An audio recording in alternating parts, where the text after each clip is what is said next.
Thank you very much for making a date on today's edition of The Marketplace. Welcome back.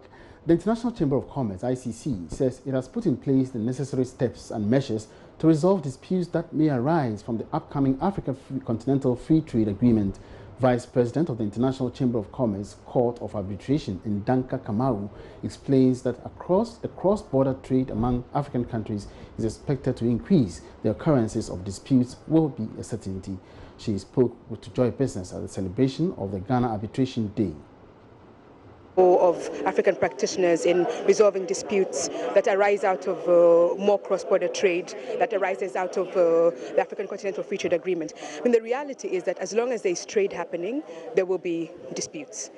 So what professionals can do is to ensure that they understand the systems that are available for dispute resolution. The rules are clear, that they're predictable, that the systems are efficient and cost-effective, that users know that those systems exist, and also where those systems don't exist, that we develop them. So we have best practice from across the continent, we have best practice from across the world. So taking advantage of what we know that already exists and implementing those types of rules and laws in our own jurisdictions. Now, the work of the ICC is not just with respect to dispute resolution. It's a broader organization that's, as you've heard mentioned, is a business organization. And the role of the ICC is also to ensure that cross-border trade happens in the right way. Meanwhile, the UK government is promising Ghanaian businesses of more trade opportunities after its exit from the European Union. Some industries in the country have expressed concern that there could be serious disruptions to their exports as the uncertainty grows over Brexit negotiations. Visiting UK Prime Minister's trade envoy to Ghana, Adam Efriye, tells Joy Business they are close to reaching a deal soon. The word I would always choose in this area is there is a great opportunity for Ghana in this bilateral trading arrangement to ensure that not just the continuity, not just to make sure that goods and services come from Ghana and enter the UK smoothly, but equally vice versa, to make sure there's continuity and investment the other way around, but also to really look at the bigger picture, look at post-Brexit actually that we, the United Kingdom, are looking to firm up those friendships, those long-term relationships that we have. So I think there's a real opportunity for Ghana, not just to smoothly transition into a bilateral agreement, because the worst thing, as you know, the worst thing that could possibly happen is Ghanaian agri-products come to the UK and somehow there's a massive tariff on them, which is why in this UK Business Council we need to wrestle to the ground very quickly a firm and clear agreement which gives that continuity, but also gives a boost to the investment. But already that is happening. Some firms here that export even banana to UK, and because these things are forward sales and contracts, they've had their buyers, they've written to them that, well, sorry, these tariffs are going to apply because we've not had your government and our government even sign a continuity or maybe a letter of intent that, listen, there wouldn't be any disruptions to your products. And so it's already happening. Yeah, so there are always uncertainties when any country changes its international relationships, but two things really. Number one is that the United Kingdom is fully prepared for Brexit, whether it's with this deal, which is looking very positive now, or even without a deal. We're perfectly prepared for Brexit, and as I say, the key thing here is that as we leave the European Union, that bilateral is preferably in place or firmly agreed. So this is what the Business Council is doing, and I hope that in the not too distant future we'll reach a firm conclusion that has a real impact on Ghanaian jobs and prosperity. Bilateral agreements will often take a while to finalize them. Advising the UK government on trade issues. What are you going to put on the table for Ghana whilst you work on the bilateral agreement to ensure that trade and all the other stuff are not disrupted after October 31? Yeah, so I'm absolutely certain that there will be a way that we can continue smoothly after the 31st of October, but given that we're not sure whether we're leaving the European Union with a deal or without a deal at the moment, the absolute detail of that can't be finalised. But again, I simply say this is an opportunity. And again, let's look at the relationship between our two nations. I can say, as being half Ghanaian, that the relationship is very warm and very strong. Not just the English language, the culture, the custom, not just the hundreds of thousands of Ghanaians, of people of Ghanaian heritage in Britain, but also the many Ghanaians in politics in Britain too. So the relationship is very strong, and provided both parties are willing to quickly conclude these bilateral discussions, then I think again there's a huge opportunity for Ghana. Let's move on to another story. The first tranche of Cocoa loan syndication has finally hit the Bank of Ghana's accounts. It is expected that the $600 million released on Wednesday would significantly impact the cedi stability. Let's have some details in the following business desk report. We understand that $600 million came in today. $500 million is expected to come in November, and the remaining $200 million should hit the Bank of Ghana's account in December. This means that by the end of this year, the country would have realized the amount it signed with 24 banks in Paris, France in September by Cuckoo board. So what will this mean for the economy? According to the Bank of Ghana, this would increase its reserves to about $9.4 billion this month and possibly hit $10 billion before December this year. Some analysts have told Joy Business that the development could go a long way to help fast-track the city's recovery as well as its stability. This is because it could convince investors that the Bank of Ghana is in a strong position to step in and support the local currency. They have also told Joy Business it could ward off activities of speculators who the regulator believes had contributed in the past to the city's volatility. The city is now trading at around 5 cedis 43 pesos.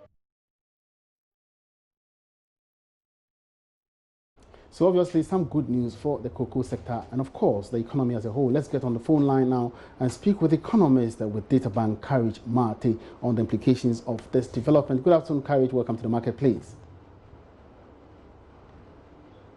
All right, I hear we lost Courage on the phone line, so try and get him again and get the feedback of exactly what is happening on the cocoa sector.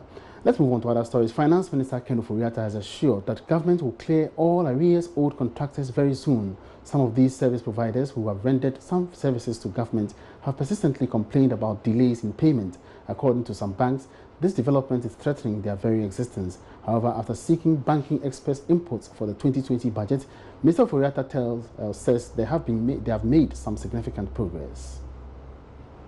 I think with every budget hearing, we go to the marketplace to see exactly what it is happening so that we can get real life input into the budget. So that's a reason for meeting of the bankers. But banking, as you know, is just so crucial to our development, and a lot has been done with the cleanup. So it's important to know what the next steps are. And what you can see from here is the bank's interest in forming a committee to come up next week with issues on liquidity, credit, contractors, and also even lending rates, how the de-risking could happen to ensure that we have a robust economy next year. One thing that I would ask is that what is government also doing about their complaint about some liquidity squeeze, and what are you going to do to encourage them to improve lending to businesses, because they've complained about NPOs, they've complained about contractors owing them and all the rest. What are you also going to do in this light to ensure that that challenge is dealt with? The colleague minister was talking about us taking a second look at some of these contractors itself, whilst government itself is committed to clearing these contractors' debts. Yeah. I'm not sure it was really a complaint as an acknowledgement of some of the ills in the sector that have come to roost and how we clean it up. So what is our challenge? They have a stock of NPLs which they claim is sticky and therefore does not allow lending rates to come down as quickly as possible.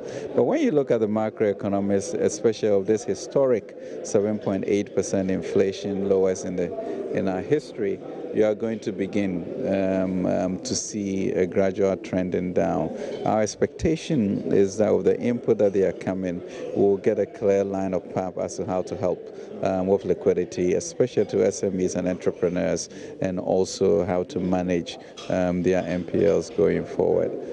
So I've really left very encouraged by where they see the banking institutions today as much stronger than it was, and also the issue of ethics and values in the banking system, and now how do we go forward to put in more resources to get them Look at moving. a situation where we can also motivate them as well to encourage lending. You've done it in the past by certain institutions and all the rest. Maybe a lot more can be done to challenge them to target lending to certain critical sectors of the economy that can help grow the economy and deal with some of these squeezes. They brought it up in terms of selection of strategic areas, but you can also see, if you listen to Minister Chematin, on areas, on 10 strategic areas in industry that we want.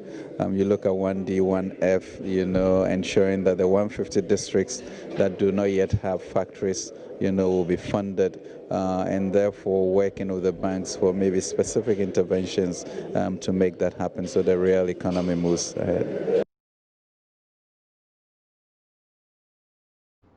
All right, now let's turn our attention to some other stories. Commodity trading firm Cuckoo is projecting prices of foodstuffs to remain fairly stable this month. This was contained in its September Commodity Index report released by the firm. What goes into this report and others, my colleague George Uafe has joined me in the studio for some updates. George, so what exactly went into this particular? So Cuckoo has agents around all over the country in trying to assess what prices these foodstuffs are going for when they harvest and all the rest. And these are 7 major markets across the country. You can talk about the southern part, you can talk about the middle belt, and even the northern part of the country. And when these foodstuffs come in, they try to gauge the prices, what goes into it. So in Tamale, let's talk about maybe puna. Maybe this amount of puna or this weight of puna. Yam, as the local yam, is going for X amount. In terms of a basket of tomatoes, what's the price? So they've been able to gauge the prices of these foodstuffs across the country, and they strike an average. And the interesting thing is that when you go through this report, the good thing is that for the last month in September, prices have declined sharply. I mean, some going down as much as over 20% for the yam, and others as well doing 4, 5, and 6. And based on that, they're able to project that, looking at the way things are happening, this could be the outlook, this is the price there, this is the price here, Yafe. All right. So exactly what went into the projections, these current projections? The fact that they are saying that things are going to go down. So they've said they had a trend where they study how things are going. So if you look at the trend, over the last 2 months, prices have been going down. And therefore, if you take those variables, and the economists will always say, all other things being equal, if those same conditions are going to be present this month compared to the last month and even the previous month, then indeed you are assured that prices are going to be fairly stable, and even in some cases they are going to go down. And that is based on those indicators and the variables that they've observed. That is why they are saying that going forward, things are going to go down for these foodstuffs that you're talking about. Now, has government interventions in food production or agriculture in general, and as well as seasonal harvest, had any impact on this particular? If you engage even away from the Cuckoo report, if you've engaged some farmers and even those in the rural communities as well, yes, they've said that. Even the Cuckoo themselves have said that the Planting for Food and Jobs policy has seen some significant output in terms of production. So that is one. Also, we can't take away the seasonal effect that during June, July, August, September, it looks like there is some bumper harvest because of what goes into planting and all the rest. So all these policies have helped, and that is why we're seeing this bumper harvest. But again, if you want to look at the Planting for Food and Jobs, that has also played a significant contribution in terms of that. Now, we should not forget about the impact of this on the general price levels in terms of inflation, because the prices of food, they play a significant role when it comes to general price levels. If food is in abundance on the market, it has an impact on what you eat and all the rest and blah, blah. So all these things going forward, if the prices are also going to remain fairly stable, then it means that you are assured that what you consume in terms of your budget could also be a little bit stable and all that. But the concern has always been what can be done in terms of policy-wise to ensure that we have a good system where we store some of the ones that we don't need, so that even in the dry period, if I use that word, we can rely on it. Because you go onto the market and you want to buy tomatoes and, like 10 cedis, and it gets a whole basket for you. And food has been fairly cheap on the market when you go out there. But the past month and even the week and all the rest going forward. And the argument, so if you look at the graph, for instance, you look at Accra, you look at Boku, you look at Kumasi and all the rest, maize, rice, tomatoes, it's giving you a fair across the market as in how much they are going for and all the rest. You also roll back, you look at how some of the prices are faring and all the rest. And it gives you a fair example that it's not just about what is happening in Accra. You can look at Boku, you can look at Kumasi, look at Tamale, look at Techiman, Takrady, Dambai. Most of these prices across the market are fairly stable, and even some are going down. So it looks like it's not an Accra thing where you say that, or maybe in Kumasi or in Techiman, because they are closer to the farm gates, that is why. But even in areas that could be described like hinterlands and all the rest, prices are fairly stable, and even they are going down as well. That's some good news for the general public. But before you exit here, earlier we were talking about $600 million of the first tranche having hit the Bank of Ghana's account. What is the major implication for the city stability and for the economy? So, Bank of Ghana's reserve is critical because that is what we all depend on to finance our imports. So the news that Bank of Ghana has strong reserve itself is good for us. It's speculated, it's reported that there are some people who bet on the Bank of Ghana's reserve position because you think that the Bank of Ghana might not be in a good position to step in and support the local currency. Lower reserves could see people rushing to even fast forward their import that they need next year and all the rest. So if you have a fair idea that the reserve position is good right now, it sends some comforting signals to business out there that, well, let me take my time, because even in January, you could still have the Bank of Ghana supporting if you place a request for it. So it brings some market comfort, and again, it tried to douse activities of speculators who would want to look at the reserve position and rush in for dollars and all that. That is good for us, of course. Again, it tells us that the Bank of Ghana is in a strong position to step in and support the Ghana city. Over the past 2-3 weeks, we've seen the Bank of Ghana being heavy on the market in terms of them coming in to meet the demands of businesses that are in the import sector. And so we've seen the city have some strong recovery over the last 2 weeks or even 3 weeks and all the rest. And today, it's trading around 5 Ghana cedi for the 2 pesos. So all those things actually try to douse the market and ensure that things are going to be safe. So by the close of the year, we should be expecting a total of $1 billion. About $10 billion. $10 billion. Okay, yeah, because this cocoa syndication is coming in. $600 million came in yesterday. We understand that next month, $500 million will come in. And then in December, $200 million will come in. Don't forget, this money is for Cocoa Board. But as we speak right now, it's in the reserves or it's in the dollar account of the Bank of Ghana. So how should the Bank of Ghana, disperse this money? Well, this money is not meant for just giving it out because they want to artificially support the Ghana city. No, it is meant for Cocoa Board. But these monies will be changed to Ghana cities and then they'll disperse it. Don't forget, they can also hold it and trade it with Cocoa Board and all the rest. So as to how Bank of Ghana uses it, it has to be tactical because you also don't want to deplete your reserves going for it, to ensure that, give all of us some comfort that when it comes to our imports, we are sure that things are going to be key, looking at the way things are going. If indeed it hits 10 billion, that could be a record because last time we saw it cross the 9.5 was somewhere in March or even in June or so this year. So that could be good and send signals that there's no need to worry. There is no need to panic. Many thanks for that update, George Riafi. Now, after several tries, Perry Nimati Bati is now owner of a fast food joint, Tobidi. The social enterprise aims to provide healthy meals for teachers training children with autism. Perry lets us into his kitchen where he talks about his passion for food and how he intends to make a difference in his community. That's in the repeat of the Business Van. Hi, Joy Business Van. Thank you very much for coming to Tobidi Fast Food Kitchen. My name is Perry Nimatebate. I prefer to be called Nimate, CEO of Tobidi Fast Food.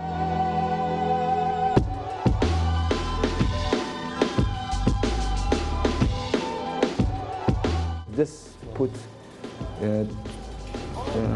no, just put one. It's only one order. Yeah, just put one. And air fryer. Tobidi is just a few months old, but Perry has attempted running a food business for years now. 15 years ago in East Legon, before university, I started grilling pork in East Legon by a very known spot called Jerry's. I was just grilling jerk pork opposite Jerry's, so that's how I started. I saved money and I went back to school. And then 7 years ago, I started another one with a friend. A very good friend, but it didn't work out. And ups and downs. I had this small place, and I'm passionate about cooking. I love cooking. I like good food. Everywhere there's good food in Ghana, it's me they call to ask, where can I get this, where can I get? So, and I'm also passionate about cooking. So because of that, I started the fast food. Yes, he did. After several tries, with a small team, Perry was ready to capture the market at Cuckoo, a suburb of Accra where he operates and beyond. So when we started initially, I had a plan that, okay, so my plan is to start small, make sure we are selling at least 20 packs a day, and then do flyers. The first day we started, there was a small soft lunch. So we played music, and then that day was good. So we did flyers, we went round the areas. I've been all over the area distributing flyers, telling them about the food, and it's amazing. Sometimes you take a flyer, within 30 minutes you get calls, at least about 5 calls, and saying they want. And that is how Tobidi built its clientele base. In Ghana, when people hear fast food, they probably think of it as junk, and that is the perception Perry wants to change, employing healthy cooking techniques. Food is prepared upon request. Tobidi currently manages about 30 orders a day. At the heart of what Perry does is his desire to make an impact on society. It's not just about making money. In his community of operation is the Autism Awareness, Care and Training, a school for children with autism. He provides meals for teachers training the children. Hello, Mrs. Dia. How are you doing? Hi, thank you. It's another Friday again. Yes, we are here. You're welcome. Yes, we are here. We are here. We are here. So why we are doing this for the teachers is we want the teachers to also know that there are people who also think about them. See, the kind of care and love they have to exhibit in taking care of these kids, you have to understand what goes into it to appreciate what they do. While working to expand his fast food joint, Perry is planning to set up a culinary institute. We intend to have a system that trains mothers, fathers who don't know how to cook and would like to learn how to cook. So they can come to us. We have programs, 2 weeks, 3 weeks, 1 month programs that teaches them how to use all the various ingredients in preparing all the various meals. And when I say cooking without artificial flavors, not using all the things that harm the body. Meantime, he recognizes he's got a lot more work to do to go to be the fast food.